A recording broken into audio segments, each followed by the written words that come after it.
Hai Nan. Kayaknya kita harus perkenalin diri kita dulu deh. Oh iya benar. Perkenalkan, nama saya Donata Siagian. Dan saya Hana Nida Santosa. Kami dari tim The Maguts mewakili SMA Negeri 81 Jakarta.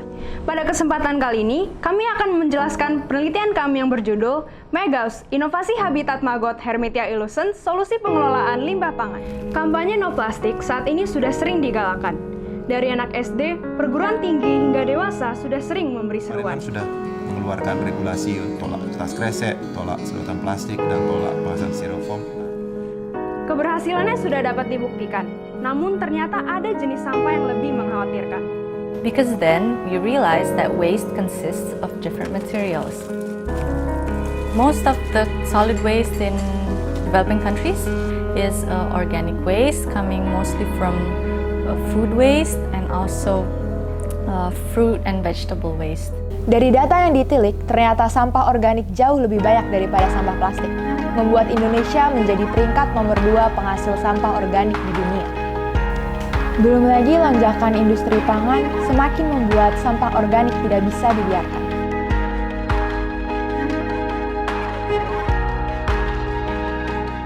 Berbagai upaya telah diabsen, namun ternyata maggot composting lah yang dapat mengurangi limbah pangan sebanyak 50%. Namun, seringkali rasa jijik membuat masyarakat mendelik.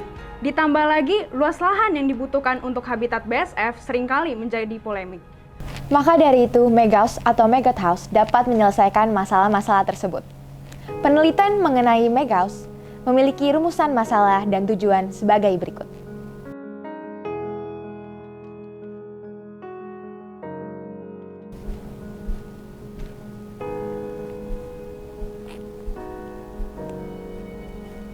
Pada pembuatan Megaus diperlukan alat dan bahan ini.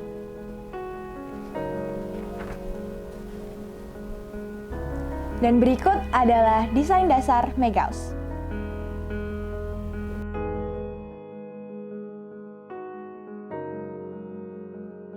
Selanjutnya kami akan menjelaskan tentang Megaus.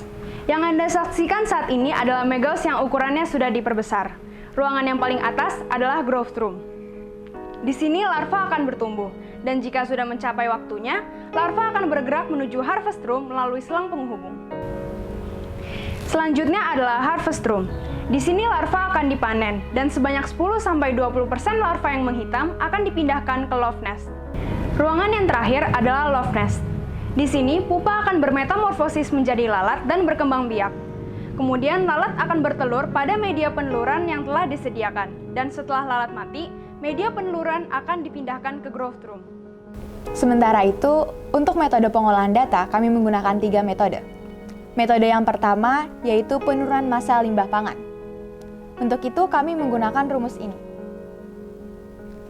Lalu yang kedua adalah pertumbuhan maggot. Dan yang terakhir adalah populasi prepupae untuk siklus selanjutnya dengan pedoman rumus seperti ini. Hasil yang kami dapatkan membuktikan bahwa kasgot yang dihasilkan oleh Megaus dipengaruhi oleh jumlah limbah pangan yang dikonsumsi oleh maggot. Hal ini dapat dibuktikan dengan grafik berikut ini.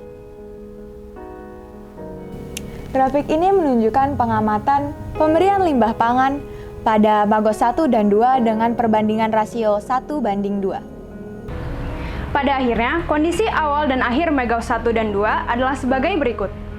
Dapat dilihat dengan total pemberian limbah pangan yang berbeda, kasgot yang dihasilkan juga berbeda, yakni pada Megaus 2 sebanyak 1.380 gram, atau lebih banyak 300 gram dari Megaus 1 yang menghasilkan 1.080 gram kasgot. Pada Maggot 1, terdapat penurunan limbah pangan sebesar 48%. Sementara pada Maggot 2, terdapat penurunan limbah pangan sebesar 67,14%. Kasgot yang dihasilkan serta penurunan limbah pangan secara cepat dapat membuktikan bahwa Megaus secara efektif menjadi media pengolahan limbah pangan. Hasil kasgot dan perpindahan prepupa pada Megaus 1 yang lebih sedikit terjadi karena pada Megaus 1 diberikan limbah pangan yang 2 kali lipat lebih sedikit dibanding Megaus 2. Hal ini membuktikan bahwa jumlah limbah pangan memengaruhi aktivitas pertumbuhan maggot Hermetia illucens. Jika massa awal maggot adalah 1 kg,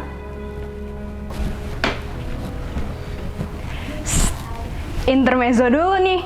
Sebelumnya kami melakukan pemanenan maggot.